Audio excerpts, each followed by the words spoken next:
Article 370 को कल बराबर 6 साल हो जाएंगे और कल उसकी 6ठी डेथ एनिवर्सरी जो है वो मनाई जाएगी। आर्टिकल 370 को लेकर आज भी दो अलग अलग किस्म के लोग जो है वो जम्मू कश्मीर में दो जमातें बनी हुई, एक वो जो अब भी इसके समर्थन में हैं और एक वो जो आज भी आर्टिकल 370 का विरोध करते हैं। हालांकि आर्टिकल 370 6 साल पहले ही जो है वो ख़त्म कर दिया गया है।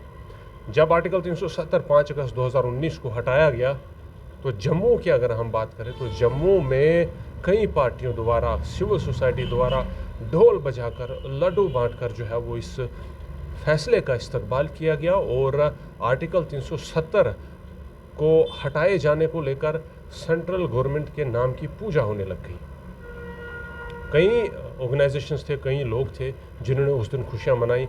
आज भी कुछ लोगों से जो हम बीच बीच में उस बारे में बात करते हैं, लेकिन पर्टिकुलरली इस वक्त में शिवसेना के जम्मू कश्मीर प्रांत के प्रेसिडेंट मनीष साहनी साहब के साथ जो है वो जुड़ चुका हूँ बातचीत करने के लिए।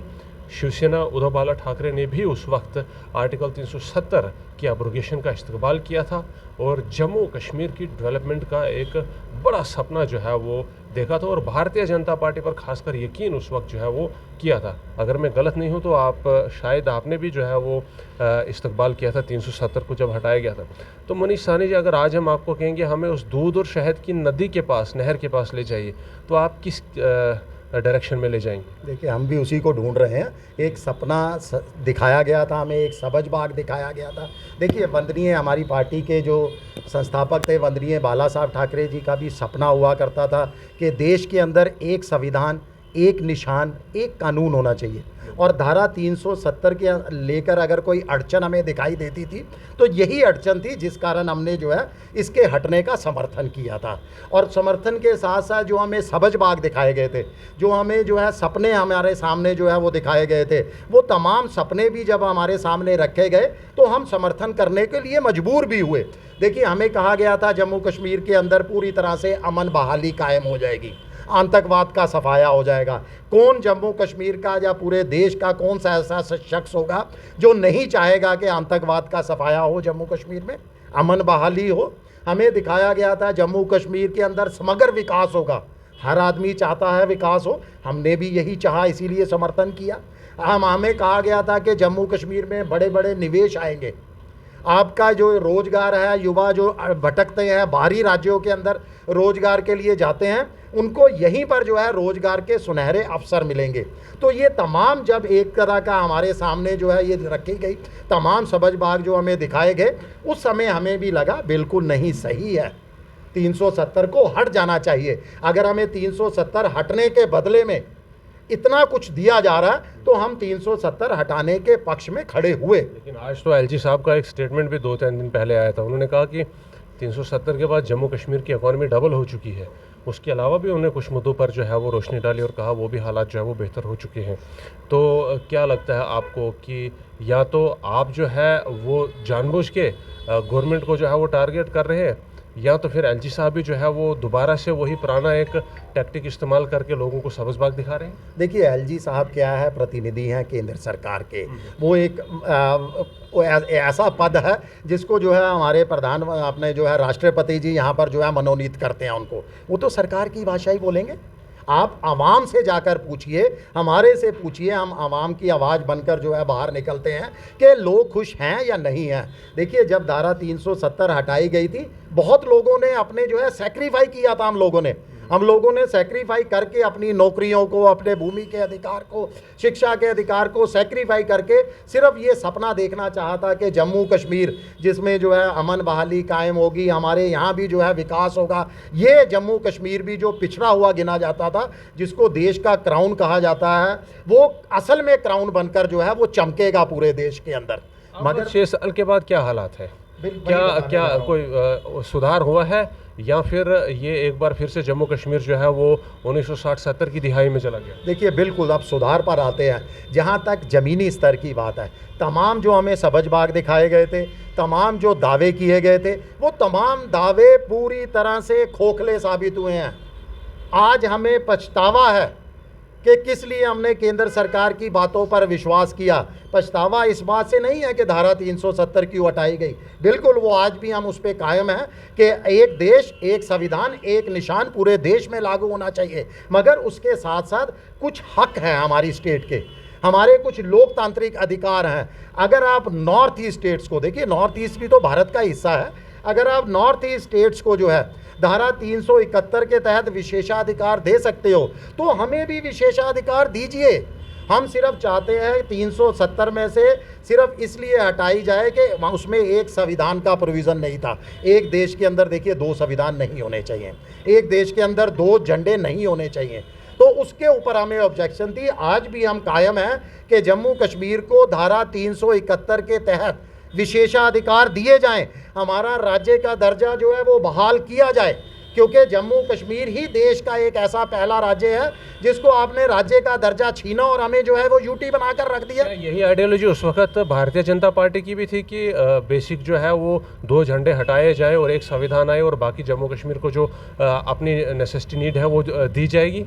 बिल्कुल, देखिए आप उठाकर देख लीजिए प्रधानमंत्री जी के बयान, आप उठाकर देख लीजिए केंद्रीय गृह मंत्री जी के बयान, वो तो सदन का पटल ठोक ठोक के कहते थे कि बहुत जल्द जम्मू कश्मीर को राज्य का दर्जा लौटा दिया जाएगा, बहुत जल्द जो है यहाँ पर जो है सरकार बहाल कर दी जाएगी। जब राज्य का दर्जा लौटा दिया जाएगा, सरकार बहाल कर दी जाएगी, मगर दुर्भाग्यपूर्ण है कि जम्मू कश्मीर में विधानसभा के चुनाव भी जो है वो माननीय सुप्रीम कोर्ट के ऑर्डर के बाद किए गए, और वो भी आखिरी तारीखों को जाके किए गए जब डेडलाइन जो है वो पास आ रही थी। तो फिर उस इलेक्शन में जो यहाँ जम्मू संभाग से भारतीय जनता पार्टी के जो एमएलए जीते हैं वो कभी क्यों नहीं इस बात को सामने जो है वो ला रहे हैं कि हमने सिर्फ एक संविधान और एक झंडे के लिए जो है वो 370 हटाने में समर्थन दिया था, और पार्लियामेंट में भी दो मायनाज एमपीज़ यहाँ से जो है वो जम्मू कश्मीर से हैं, खुद पीएमओ डॉक्टर जितेंद्र सिंह साहब जम्मू कश्मीर से, इस बारे में उनकी ज़बान से क्यों नहीं बात जो है वो निकल रही है? देखिए वो कैसे अपनी केंद्र सरकार उन्हीं की सरकार है, वो कैसे अपनी सरकार के खिलाफ बोल सकते हैं? अगर दबी आवाज़ में आप उनकी भी आवाज़ सुनने की कोशिश करो, जो खामोशी और जो वो मुंह में इस समय दही जमाए बैठे हैं, वो खामोशी भी बहुत कुछ बयां करती है। वो मुझसे मांगा तो जाता है ना, खामोशी भी वो बयां करती है। ये देखिए यहाँ तानाशाही है, अगर कोई सर उठाएगा तो उसका सर कलम हो जाता है, उसका राजनीतिक ओहदा जो है वो ख़त्म कर दिया जाएगा।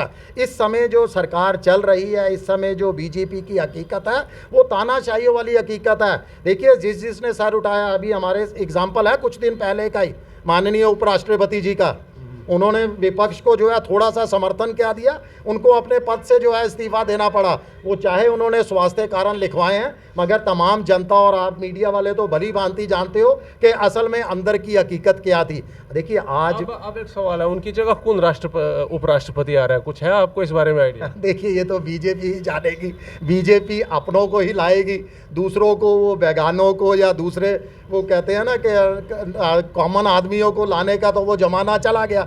अब बीजेपी तो उसी को लाएगी जो यस मैन होगा, जो थोड़ी सी हल्की सी इतनी दूर चापलूसी करते करते जो आखिर के अंदर उन्होंने हमारे माननीय उपराष्ट्रपति जी ने जो विपक्ष का थोड़ा सा साथ दे दिया, बीजेपी तो उसको सहन नहीं कर पाई ना।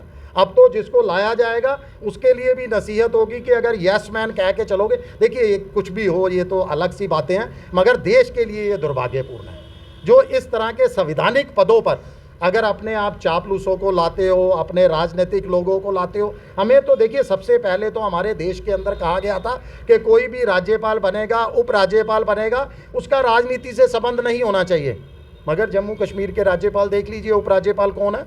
अभी हाल ही के अंदर लेह लद्दाख के उपराज्यपाल किसको बनाया गया है?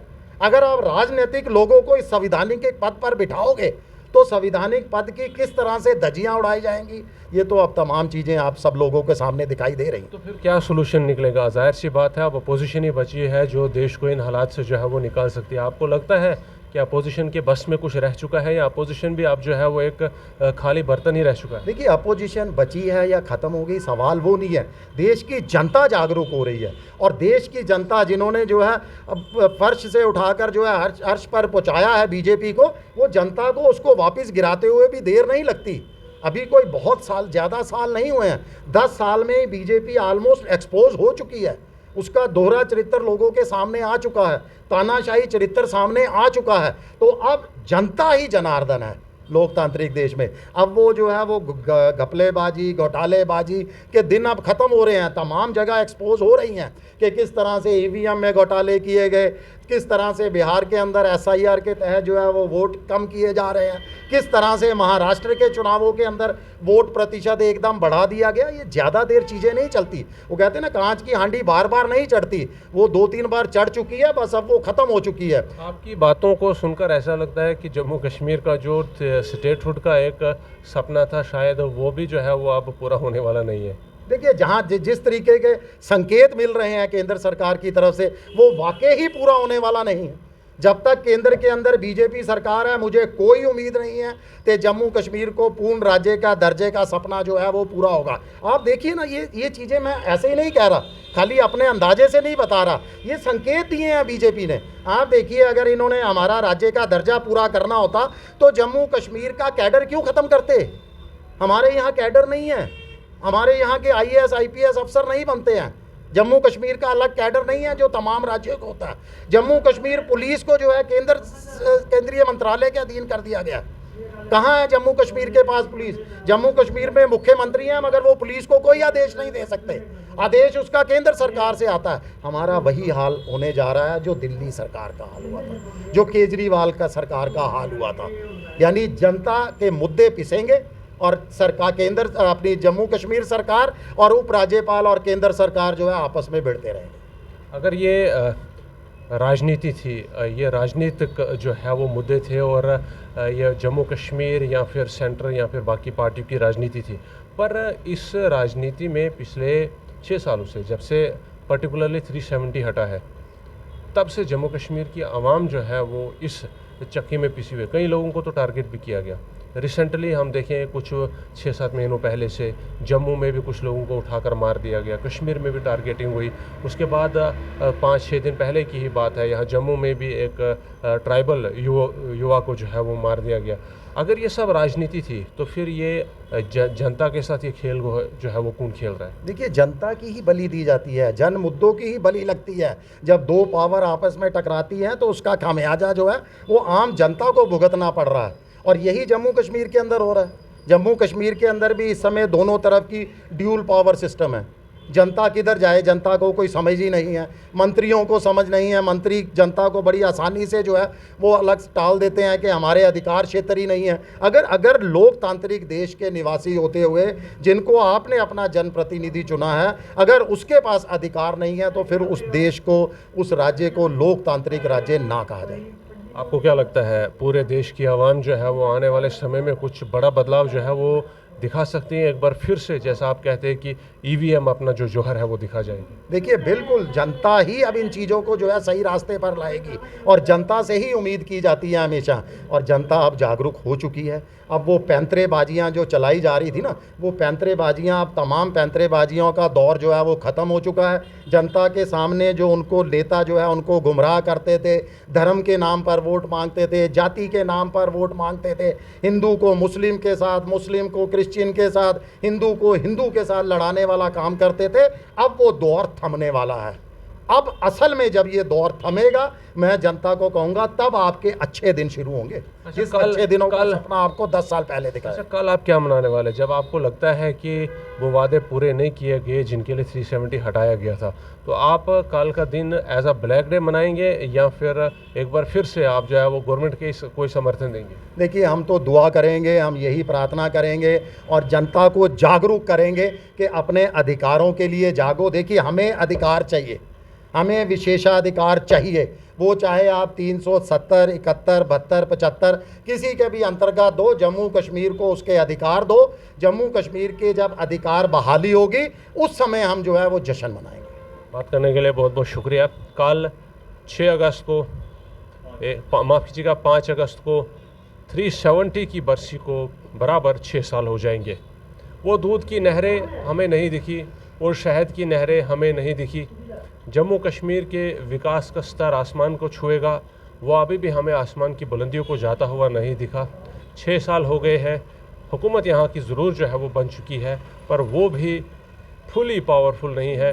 उस गवर्नमेंट को भी जो है वो मुकम्मल पावर नहीं है, और आज भी जम्मू कश्मीर को कई ऐसे जो मांगे हैं वो सेंट्रल गवर्नमेंट से जो अप्रूव करवानी बाकी है, जिसके बाद ही जम्मू कश्मीर जो है वो पूर्ण राज्य का दर्जा लेकर के एक बार फिर से पहले की तरफ फंक्शन कर सकता है। लेकिन फ़िलहाल के लिए ना ही सेंट्रल गवर्नमेंट ना ही बीजेपी के वो मायानाज नेता अपना वादा पूरा कर रहे हैं जो उन्होंने किए थे, और इन्हीं मुद्दों को लेकर के जम्मू कश्मीर की आवाम आज भी तजब्जुब में है कि आखिर कब ये दरीना मांग पूरी होगी और कब जम्मू कश्मीर के अंदर अपनी हुकूमत फुली जो है वो फंक्शनल होगी, मुकम्मल ताकत के साथ फंक्शनल होगी। बहरहाल इस दिन, कल का दिन जो है वो दो अलग अलग तरह के लोग हमें देखने को मिलेंगे। कुछ वो लोग जो इसके खिलाफ थे, इसके एब्रोगेशन के खिलाफ थे, आर्टिकल 370 के एब्रोगेशन के खिलाफ थे, वो एज अ ब्लैक डे मनाने के लिए जो है वो सामने आ जाते हैं, और कई लोग तो प्रोटेस्ट करने के लिए जम्मू में भी तैयार है, दिल्ली में भी तैयार है, और दूसरे वो लोग